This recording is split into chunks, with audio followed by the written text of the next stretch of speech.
Hi, everybody. This is Morgan Vaughan, and this is Facts at 5, and I'm here today with Peter Van Scoyoc, Town Supervisor of East Hampton. Welcome, Hi. Peter. Thank you, Morgan. Hi, it's good to see you. Good to see you, too. And I'm standing in today for Michael Clark, who is normally chatting with Peter on Fridays. So, Peter, let's talk quickly about what is going on with the coronavirus and COVID-19 in Suffolk County and in East Hampton. Well, as you've probably been reading in the news and seeing on TV, there is a resurgence and an upswing both nationally and internationally. And in Suffolk County, those numbers are creeping up.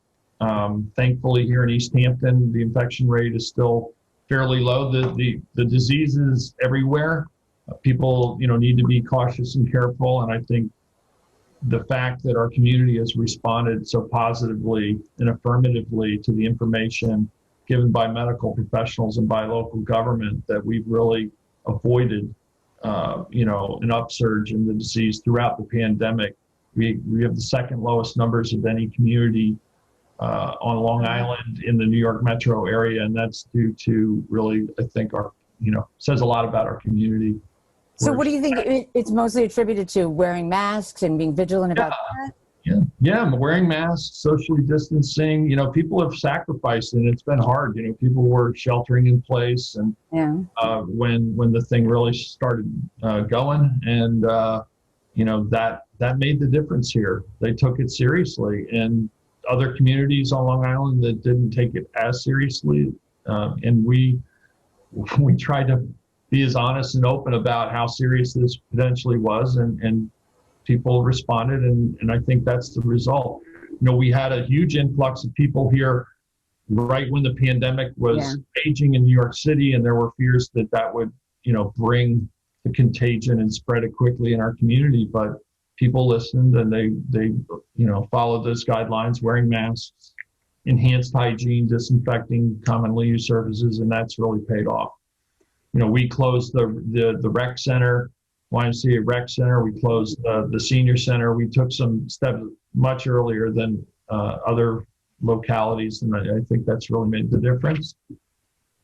But I'm sorry. We're thinking that there is going to be a resurgence that's coming in the fall, because we're seeing it around the country. What about the rec center, though?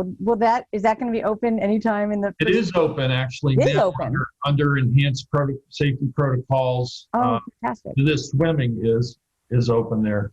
They've opened up swim lanes. Oh, wow! Obviously, reduced hours, reduced occupancies. Being careful.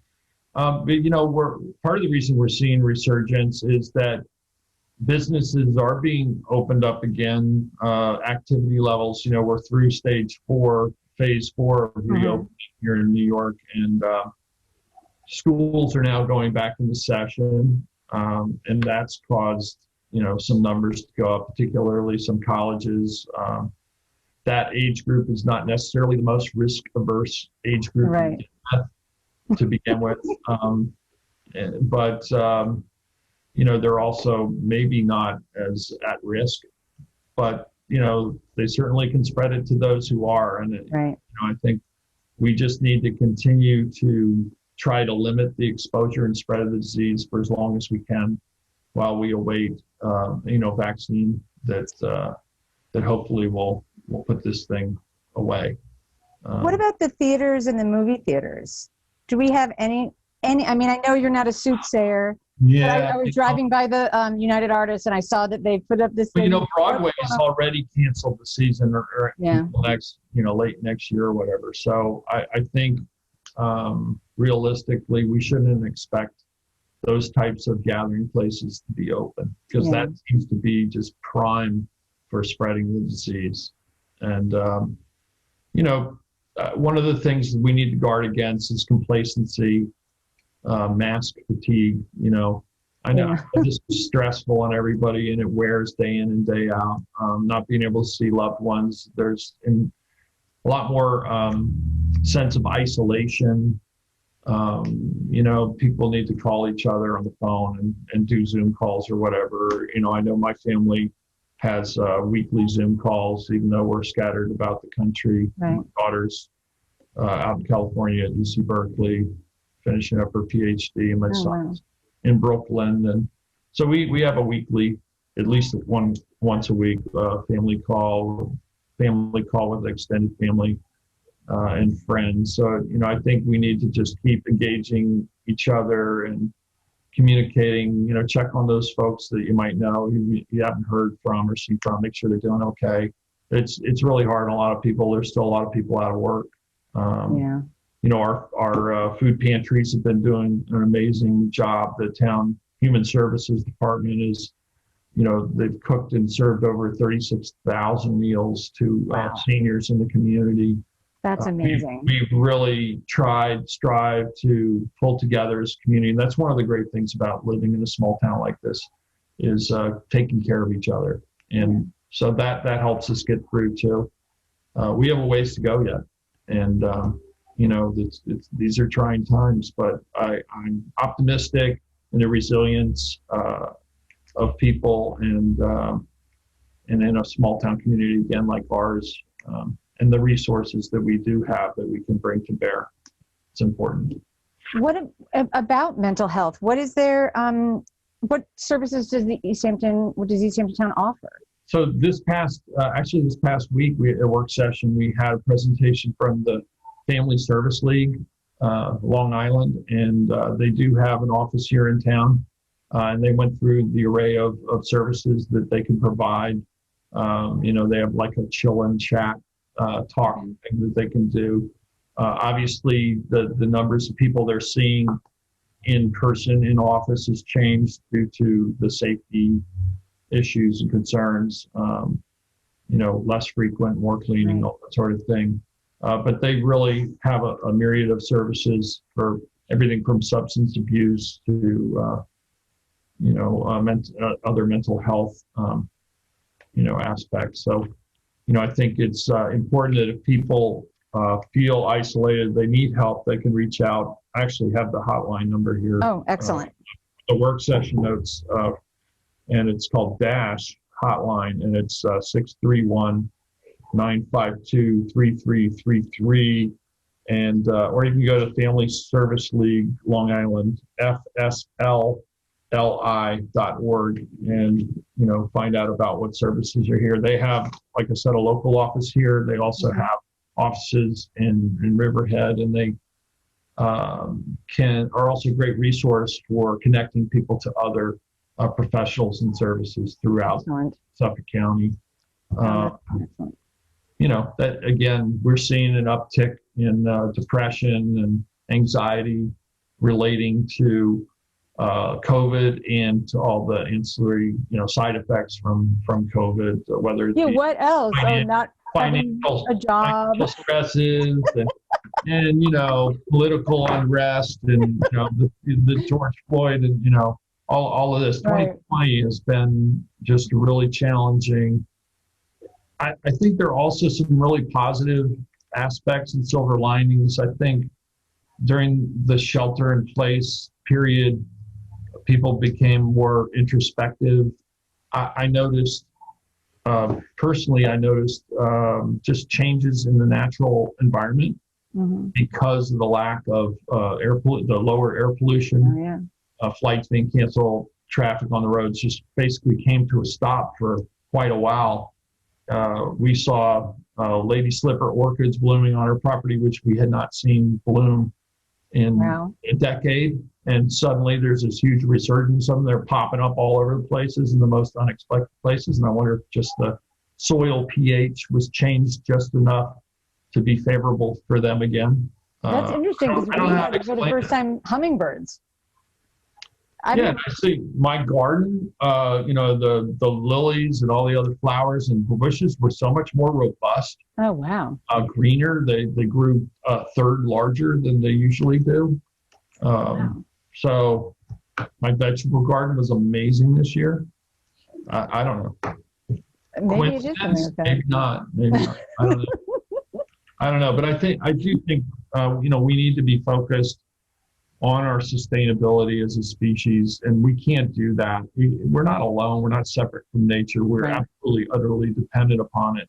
And we need to be paying attention right now, because we are losing our natural environment, which absolutely is the deciding factor of whether or not we're going to survive as a species or not. And so here locally, we're continuing to pursue various efforts to improve our local environment. One of those is nitrogen loading, the impacts of septic systems on our local waters, surface waters, causing harmful algal blooms and throwing the aquatic environment out of balance.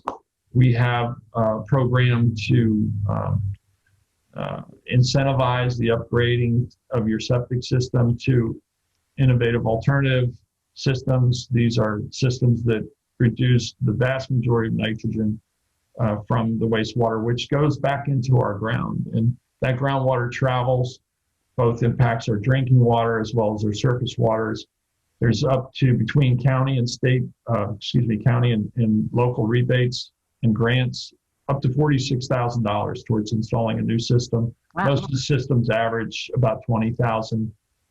In some cases, they can be changed out within a day of construction. And it's something I think that we need to reiterate the importance of, because we're seeing more people use what were seasonal homes for maybe a couple of months in the summer. They're now being used year round, and they're producing more nitrogen. So we need to be focused on that. The town's acquisition of properties to limit development and actually restore habitat has been ongoing throughout the pandemic. Our CPF fund, I think, hit a record of $3.4 million in revenue for the month of August, which is spectacular. That really allows us to preserve historic structures and open space, farmland, and to restore habitat on some of these properties that we've acquired. So is there any sense of what is going to, again, I'm asking you to be a soothsayer, but in terms of the people who are here now, do you think they're going to stay? The people who've come and they're staying for the year, maybe they're just going to stay. And how will that impact all of us? It's incredible to think about. I have a crystal ball that's on my desk, and I refer to it, but let me check. Okay, good. It looks like similar to the 8 balls. Looks like similar to 9/11. Right. We had people come, and you know what? They didn't all leave. Yeah. Some of them decided that they wanted to change their lifestyle, or that they could adapt their lifestyle to remain here at least for part of the week. And I suspect that for some, once they're comfortable and they feel safe returning to the city, because I think a lot of the folks that have come here are from New York City, and they're either renting or have second homes that they've become their primary residence at this time. Once things settle down and the threat of civil unrest and the threat of this pandemic calm down a little bit, I think many will return to the city because, they're while we have wonderful attributes and a beautiful place, many of the cultural activities that people who live in New York really appreciate are not available here to the level and diversity that you find in New York City. The multitude of art galleries, the Broadway shows, the opera, the theater, those types of cultural resources. There are many more dining opportunities. So I think, people's comfort level comes back, that they will resume their lives in New York. But for the time being, I expect we'll see folks sticking around at least through the new year, at least the new year. Well, speaking of that, so I don't know the answer to this at all. What is happening with Halloween? What is the town suggesting for the kids to do? The scariest costume this year for Halloween is not wearing a mask. Right. Is the same sort of thing happening? I do understand that the village is not going to be closing down the streets. Okay. The the streets in the village, they traditionally close for trick-or-treaters. They're not doing that this year. Okay. The CDC is not recommending that you go do a traditional trick-or-treat. And we're, emphasizing that there is no governmental ban on trick-or-treating. Again, there is one on gatherings, so you shouldn't be gathering. That's true. Greater than 50 people, and social distancing should be practiced. And, the governor hasn't declared you can't trick or treat. The advisement is to be careful and to not go about trick or treating in this normal setting. Because sometimes in the village they do stuff. Maybe I should ask the village, but it's also, that night is also fall back. Daylight saving times ends. It's also Saturday. Is that this year it's on Halloween? It's usually. It used to be a good time when I was younger. Yeah. Because it'd be open everything would be open just a little bit later. But anyway, yes, that is the same day. Yes, it is the 31st, same day. Yeah. So then we're going to lose another hour of daylight. I never look forward to that. I never look forward to that at all. And prior to World War II, I don't think we had daylight savings time, and I think it should be abolished, frankly. Oh, see, as long as it was during this time, it's when it gets dark so early, because that's standard time, right? So if it went away, would you just say it's standard time?